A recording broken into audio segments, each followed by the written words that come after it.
reflexión que hoy los consumidores tienen que tener en sus hogares es que al estar reinando en estas estaciones, que siempre se dan la primavera y verano, altas temperaturas, lo que hay que tener precauciones son los alimentos principalmente de alto riesgo, o sea, los perecederos. Cuando hablamos de esto, bueno, están encuadrados todo lo que son productos cárnicos, ¿sí? La carne misma también y derivados de ello, productos lácteos, ¿sí? Fiambres, etcétera.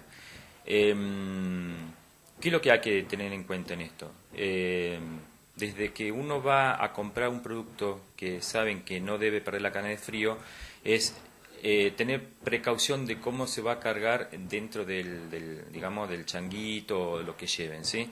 Que a veces el consumidor lo primero que hace es primero comprar lo fresco y después lo seco.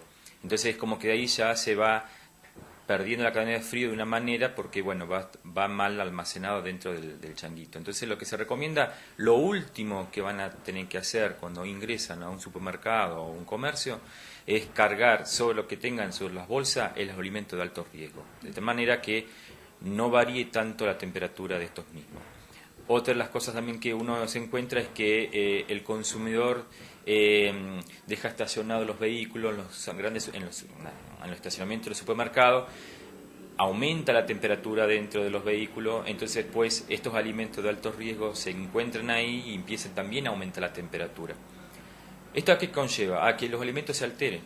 Entonces por ahí es como que después tenemos las denuncias de que el comerciante nos cortó la cadena de frío, que ese es otro tema. Entonces es ver que uno compra el alimento frío y así como sale del comercio, inmediatamente tiene que llegar a la casa y guardarlo en su lugar, digamos, adecuado dentro de la heladera, ¿sí? Con respecto ahora a la fiesta, también se hacen grandes reuniones, ¿sí? Donde se hace mucha cantidad de alimentos. Entonces la recomendación es que no la hagan con mucha anticipación, ¿sí? Hacer la cantidad necesaria de alimento, ¿sí?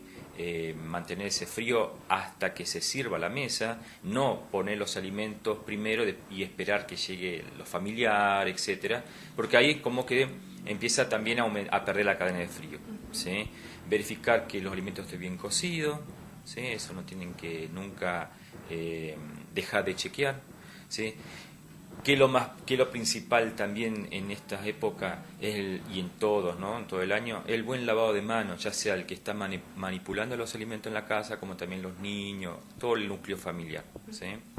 Adrián, nos hablabas hace un ratito de la carne. Un ejemplo, entramos a una carnicería. ¿De qué color tenemos que ver la carne para darnos cuenta que está en buen estado o que lleva varios días? Bien.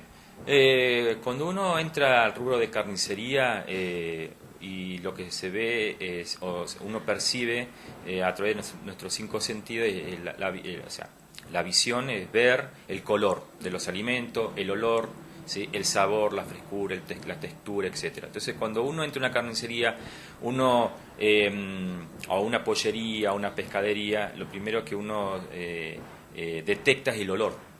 Lo que tiene que existir siempre es el olor a carne, ¿sí? El color de la carne tiene que ser rojo cereza. ¿Cómo se alteran las carnes? Bueno, por mala manipulación dentro del comercio, dentro de la carnicería. Y principalmente el tema de cuando están procesadas, ¿sí? Por ejemplo, las carnes picadas. Es una también las recomendaciones que les hago a todos los consumidores, que el Código Alimentario Argentino exige que el consumidor debe pedir ese tipo de procesado, o sea, carne triturada, carne picada, como la conocen, picada en el momento, ¿sí? En el momento a la vista del consumidor.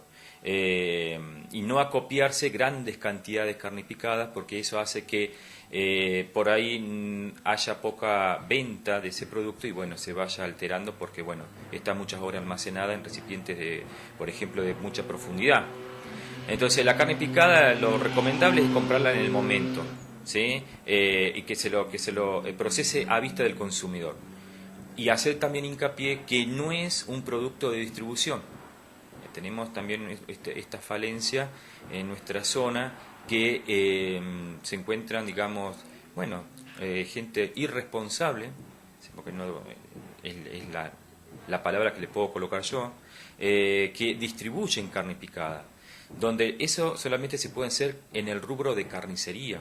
Entonces, el comerciante también tomar conciencia de que si yo no tengo ese rubro, yo no puedo manejar ese tipo de carne, ¿sí? Y que tampoco recibir para que un distribuidor, aceptar un distribuidor y yo seguir revendiéndola, ¿sí? Esa es una de las grandes recomendaciones que les pido con respecto a las carnes picadas. También ahora viene el tema de los, de los chivitos, de los lechones, etcétera. El comerciante sabe muy bien que tiene que tener sello sanitario, ¿sí? Y uno también, para evitar una ETA parasitaria, ¿sí? Que nos puede transmitir estos animalitos que no están, digamos, monitoreados o por identidades sanitarias, ¿sí? Tener la precaución de que si no tienen sello, tener esa precaución de que, si yo no tengo sello es carne que no está verificada, ¿sí? Esto el comerciante lo sabe muy bien y los consumidores también tienen que en esto saberlo. Hay que tomar básicamente conciencia respecto a esto. ¿Qué sucede en el caso de los congelados? En general vienen en paquetes, en latas. ¿Cómo podemos ver o darnos cuenta nosotros de que están en buen estado y que han mantenido la cadena de frío? El congelado es un tema que, la temperatura de congelación tiene que estar dentro de todos los equipos de congelado que nos están acopiando, menos 18 grados centígrados, ¿sí? El tema es cómo se descongela, y muchos tienen el hábito de descongelar a temperatura ambiente, es un grave error, porque se va descongelando el alimento y a la vez se van multiplicando gérmenes, que eso hacen después a posterior que si el alimento queda mal cocido, porque a la vez también es un descongelado no completo, uno se contamine y genere una ETA, ¿sí? Por un descongelado mal de los alimentos. Entonces, el descongelado tiene que ser siempre de un freezer a una heladera, ¿sí? Es lento el descongelado, porque uno tiene que sacarlo con anticipación entre 24, 48, 72 horas antes, depende del volumen del alimento que yo voy a descongelar, ¿sí? También se puede descongelar bajo agua fría, que dentro de un recipiente plástico el alimento, sumergirlo en agua fría, y eso sería también ya un descongelado más rápido. Por eso hay que tomar mucha precaución también de no recongelar. Yo descongelo una cierta cantidad de alimento, me sobra y lo vuelvo a congelar. Eso tampoco se debe hacer. Un alimento que se descongeló por su totalidad tiene que y sobró, yo utilicé una cierta cantidad y me sobró de ese alimento descongelado, ¿dónde va a parar lo que me sobró? A la heladera. Y se tiene que elaborar dentro de unas 24 horas, ¿sí? Sería una recomendación para cuando estamos descongelando los alimentos.